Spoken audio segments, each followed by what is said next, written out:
and you are listening to TrueAnon. And that was also the story of Brace's weekend. Right, bad weekend. Well, you had a bad weekend. Segue this. I'm believing but you. not I know as you can, bad yes, of a yes. weekend as one man Yes. who died. This is, I'm sitting there. segue that I'm very sitting well. there in bed, being, Not yet symptomatic, but feeling a little shitty, but a little confused maybe. Like, do I feel sick? But I'm probably fine. Maybe I'm just tired. And maybe it's the altitude. I got my little catamites doing the palm frond thing at me. I got like women putting wet washcloths on my head. Is enthralling. And what do I see on my iPad? But Jean-Luc Brunel has died. No, but that was just like something like a guy who has like child slaves would have. Oh, okay. Jean-Luc Brunel is dead. Jean-Luc Brunel is dead. Let's get the sirens going for this. Yeah, this is crazy. This is actually, I can't do this justice because I'm so sick and thus cannot intone. And it's been a couple days.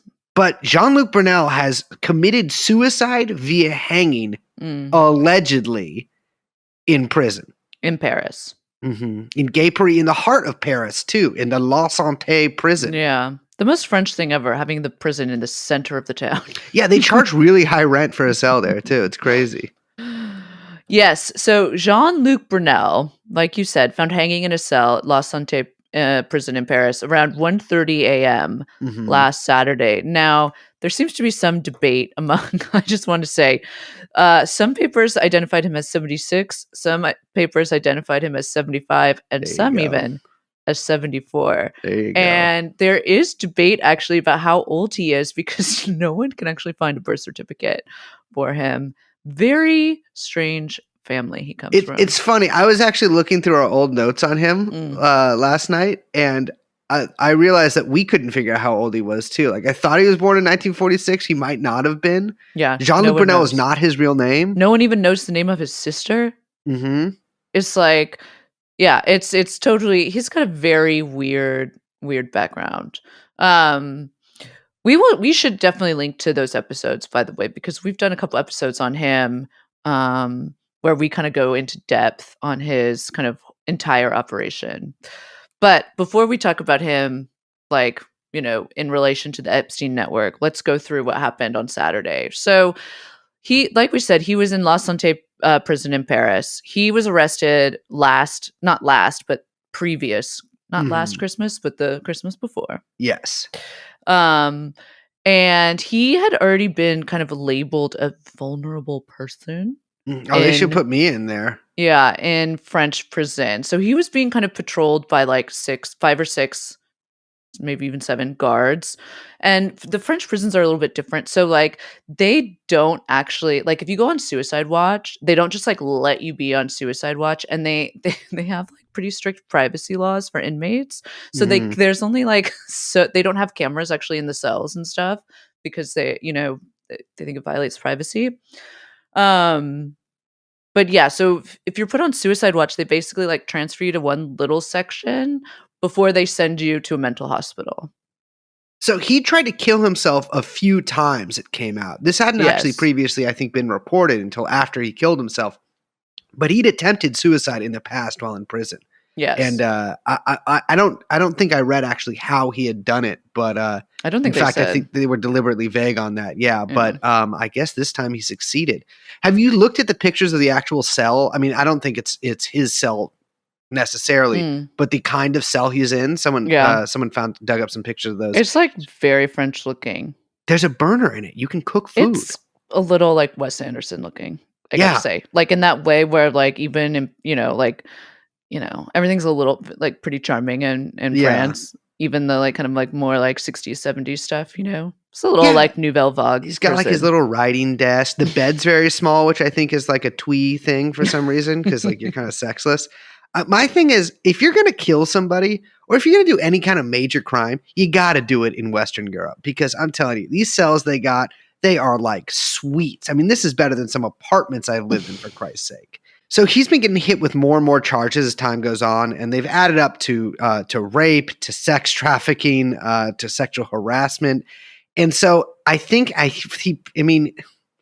the case was against him was getting bigger and bigger and bigger Mm. and bigger. And it is, like, I gotta say, a pretty insane, great disappointment that he actually was either successful in killing himself or someone else killed him, because I think the case against Brunel was probably going to be a lot more explosive than even the case against Ghislaine would have been. Yeah, one of his victims, Thaisa Huysman, Hmm. who's a model who he, allegedly trafficked. I mean, she's and raped.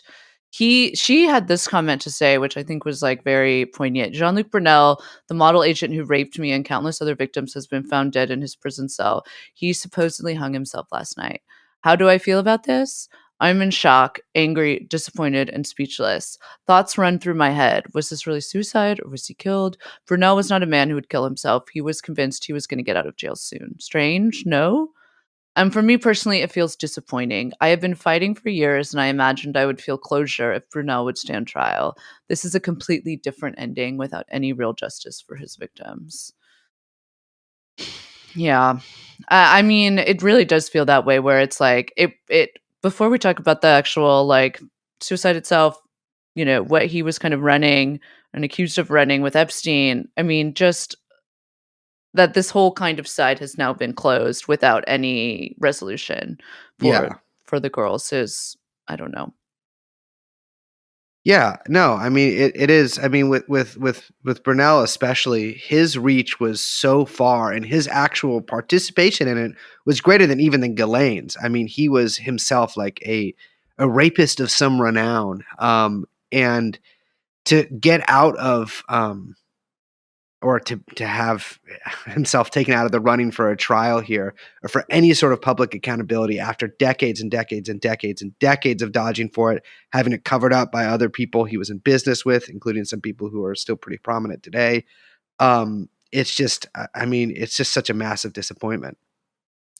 I think too, like looking into the Brunel angle, which I do think the kind of like US journalists have and West like American journalists have kind of done a poor job of. I mean, most of the reporting is really in Europe, which kind of makes sense, but also like when you look into this side, this kind of this aspect of the Epstein story, the kind of I would say vastness or the size and scope of the like network and the operation that these guys were running kind of comes into focus in a different way than you're reading the salacious, exciting names of American politicians and Yeah. scientists and whatever in the press of going, private jets and whatever. Like because what Brunel and Epstein were running was was like a trafficking operation disguised as a like normal business that had connections in the US State Department and they were running it for years. Yeah. I mean, with Brunel, so I mean, you got to think about how Epstein got a lot of the girls that he got, right? I mean, a Mhm. lot has been made about Ghislaine Maxwell basically being his procurer for quite a long time, going out to high schools, shopping malls, etc., to get girls. But there was another aspect of this, which is a lot of the foreign girls that were around, and whose stories really have been a lot more elusive. In Yeah. fact, almost entirely elusive, outside of a few prominent names like Nadia Marchinkova. Um, there's testimony from some of Epstein's American victims about seeing sometimes like a dozen girls from Eastern Europe on his island, young girls. Virginia Jeffrey has a story about how she was, had first participated in this arrangement with 7 Russian girls that Brunel had got. Those girls, we have not heard from them at all. I suspect a lot of them were probably brought over here on quote modeling contracts. But the truth of it is, if you look at Brunel's whole career, the man was a pimp for decades, right? And the man was a human trafficker for decades. And so we're seeing actually this like major foreign component of Epstein's operation. And this is a major, major, major part. I mean, Ghislaine Maxwell, yes, she is a huge part of this in a lot of ways, from, any intelligence angle, but also to any trafficking angle. But Brunel himself is such a crucial part, in fact, probably more crucial in terms of trafficking, And that it is proven to be really difficult to actually track down a lot of this stuff. I mean, the testimony from his former bookkeeper alone, Maritza Vasquez, talks about him having all these arrangements with basically madams in Brazil, going to Eastern Europe. I mean, we talk about this in a previous episode on him, but he was most likely the person who purchased, and that's the word is that Epstein bought this sex slave or this young girl from I think former Yugoslavia, Nadia Marcinkova, and brought her over here. Got her a visa and all that stuff. It's really astounding how prolific Brunel was, and it makes sense, but that he's dead from a lot of angles. But it's really like it's such a disappointment in terms of getting any justice out of this.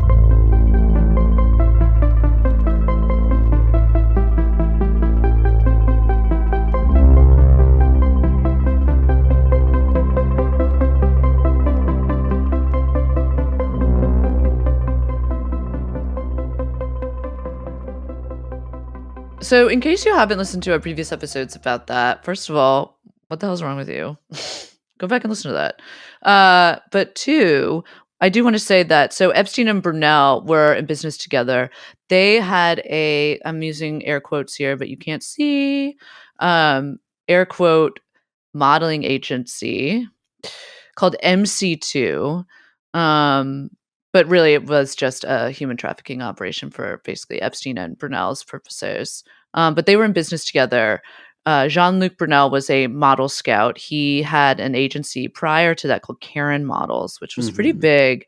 And Karen basically ended up getting kind of folded into MC2 at some point in the, I don't know, late 90s, early 2000s when these two fucking goons got together. But Brunel, like we said, Ghislaine introduced Brunel to Epstein, which is an interesting detail. And the three of them were kind of BFFs. A couple years back, some photos came out of the three of them just looking like, I don't know, like they're having like the time of their lives at Epstein's Palm Beach house. Yeah, that great picture of Brunel and the Israeli army or Israel army hat. Yeah, it's a classico. But also Brunel, we should say too, it's like Brunel has mad connections to Trump and all of that through the modeling world as well. And just a whole, a lot of unsavory, I don't know, scout type males, we'll say, that make up that industry. But so at some point, there was a lawsuit against Epstein that Brunel had been called to give a deposition in, right? Yeah. So, all right. So Brunel and Epstein later had some kind of falling out. On one hand, MC2 was functioning barely, it seems like, as a legit modeling agency for some of its clients, although it was serving basically as a front for Brunel to go to foreign countries and talk to and procure the services of very young girls.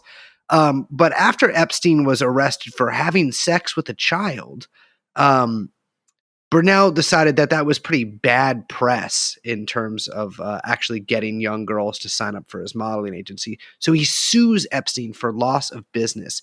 And there's a really funny part of this because, Brunel was set to testify or give deposition in a case against Epstein. And he goes into detail. It says, second, plaintiff Brunel was also told by Epstein to leave the Palm Beach area in anticipation of a deposition of plaintiff Brunel in a criminal case against Epstein.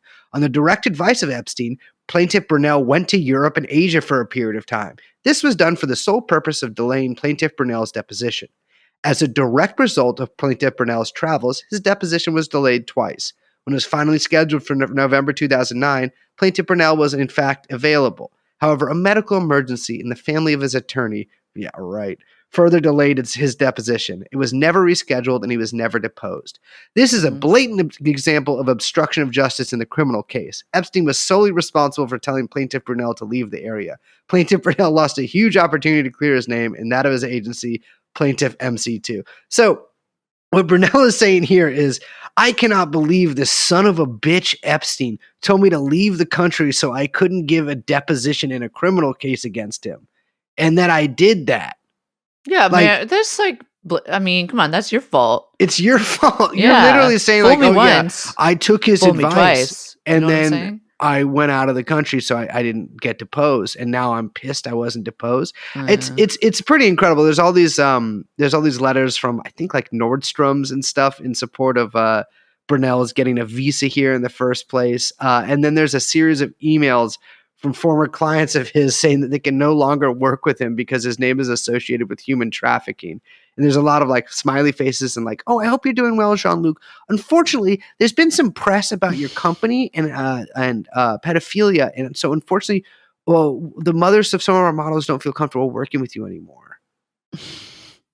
I mean, the thing is about Brunel is that he'd been known to be. I mean, he was in this world again. Like, you should really listen to our previous for couple like 30 episodes. years. Yeah, it's like this guy, there's like not been a day that's gone by where this guy hasn't had a rape accusation Yeah. against him. And also accusations of him pimping girls out to wealthy clients that he was friends with. Well, Virginia Jeffrey, I mean, she accused Brunel of that very same thing. She just settled a civil lawsuit with Prince Andrew, which we're going to talk about in a Mhm. second. But she wrote in a court affidavit in 2015 that Jeffrey Epstein told me he had slept with over 1,000 of Brunel's girls. The men loved orgies with kids. That Mhm. is, having sexual interactions with many young teenagers at the same time. Sometimes as many as 10 underage girls would participate in a single orgy with them. I personally observed dozens of these orgies. She also said that that Brunel was there during a bunch of so-called photo shoots on Epstein's Island with Yes. Brunel, and they'd have a ton of models, and that Ghislaine would often be there, the one taking the photos. Yeah. That makes sense. She was into photography. Yeah. Um, and so it was like, Brunel was when Epstein got arrested, Brunel went underground pretty quickly. I think the last time he was seen in public was at the Paris Country Club. I think the same month Epstein was arrested in July 2019. I wonder if Um, Epstein, because Epstein was coming from Paris when he got arrested. yeah, I wonder if they were, yeah, it's interesting. It's hard to get a real handle on like what his relationships were like with people sort of post arrest in yeah, Florida. Just because there's less documentation, yeah, like we have all totally. these documents basically from before 2007. Then afterwards, I mean, I think in large part because he killed himself, we don't really have a lot of insight into that. Yeah. Um, but yeah, I mean, the thing is, there's with Brunel's suicide, like, yeah, it's not unsurprising. Maybe a guy who is facing, I mean, probably the rest of his life in prison. I mean, definitely 70 fucking 5 years old. Definitely the rest of his life in Or prison. perhaps 74. True. So maybe the rest of his life in prison. Okay, like maybe he would kill himself, but there's also probably a lot of people out there, including a lot of people who we may not even know the names of, that would want this guy out of the picture, right? He has a lot less to lose than someone like Ghislaine Maxwell. Yeah, okay, so let's talk about this. The judicial police is going to launch an investigation into the cause of death, which Mm-hmm. I bet they're just doing that as I mean, because they're They going on probably the have to. offensive, I think, Yeah. here. I don't think that that's something they would do for every suicide that happens in jail. Yeah. Um, but I will say that you mentioned Maritza Vasquez, and she gave a quote to the Miami Herald. Um, and this is, again, Maritza Vasquez, who was Brunel's longtime bookkeeper at MC2. She said, this is what she said to the Miami Herald. The same thing happened with Epstein, and somebody probably killed Jean-Luc too. Ghislaine Maxwell is going to be the next to commit suicide in jail. They're going to kill her also because they have to disappear these people to protect the big fish. I mean, exactly. The thing with Brunel, and the reason why I was so interested in Brunel's case too, is because Brunel is sort of the third part of the like Epstein, Maxwell like triangle Mm-hmm. there. You know what I mean? Yeah, Like totally. the third, like really like most like It's really core more like a person. rhizome. Exactly. I don't even know what a rhizome is. But he's like really integral to the whole operation. But he is also like he's not from high society. Like he doesn't have these same actual connections. Like he is more of like a lower class scumbag than Maxwell or Epstein, and thus he has less to lose. Like if he flies in a plane with Pastrana, Pastrana's not there because of Brunel. Pastrana's there because of Epstein. But Brunel is also there, and he can talk about it. And so, I was thinking if there's anybody that was ever going to talk, that was ever going to sort of spill the beans, it would be this, sort of delirious French cokehead. But that is just not in the cards, is it? I mean, he probably has so much dirt on everybody from fucking Eileen Ford to who knows how many world leaders, and it all died with him in La Sante prison.